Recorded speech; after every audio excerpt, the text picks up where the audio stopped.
Hey everybody, so I planted up the window box today. It is my absolute favorite container to plant every year. I think it's so much fun. There's a certain challenge that comes with planting a window box. So let me just quick show you how it all came together and what's inside of it.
There are two goals with this window box.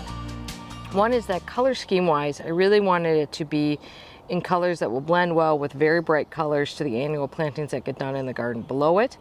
And two is I really wanted to give some height to it on the corners. I did that last year with Thumbergia vine. I was very happy with how it turned out. So this year in each of the ends, I put in this beautiful apricot mandevilla, which should go right up to the top of those bamboo canes and beyond. And that helps add some height. It's a very plain white house. So that fills in some of this white area, I think, and helps with the scale a little bit. So that's the first plant that went in on the ends.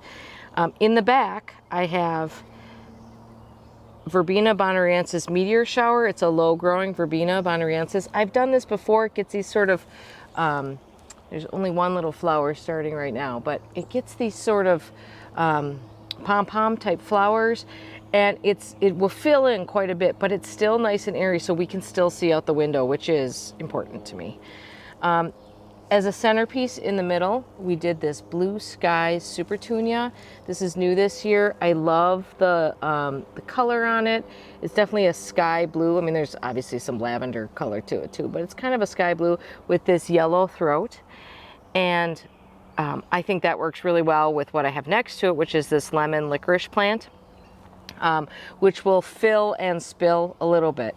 Then for a little bit of brightness, I went to one of my favorite plants. This is SUPERBENA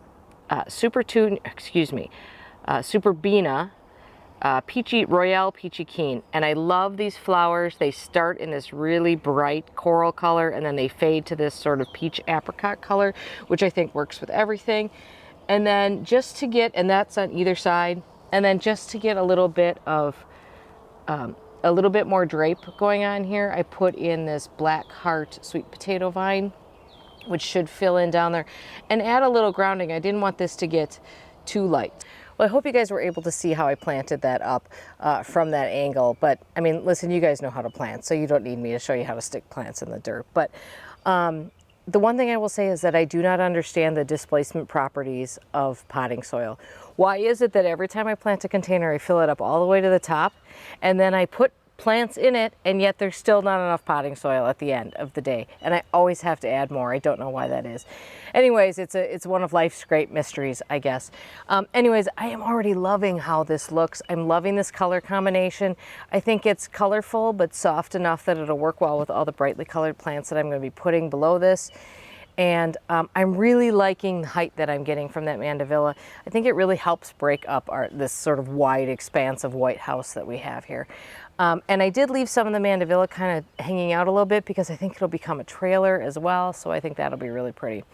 One last thing I would say about window boxes is if you're thinking about putting a window box in, my advice would be to make it bigger than you think. If you have shutters, I would size it to be almost as wide as your shutters. I wish I would have gone wider on this window box and go deeper and bigger. The more soil you can hold in a window box, the better off you'll be, the bigger displays you'll be able to make, the less quickly, geez Louise, the longer you'll be able to go between waterings.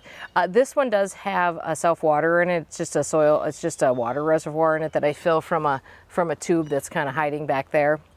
So I can go about a week between waterings, except for right in the middle of summer when I really need to go more.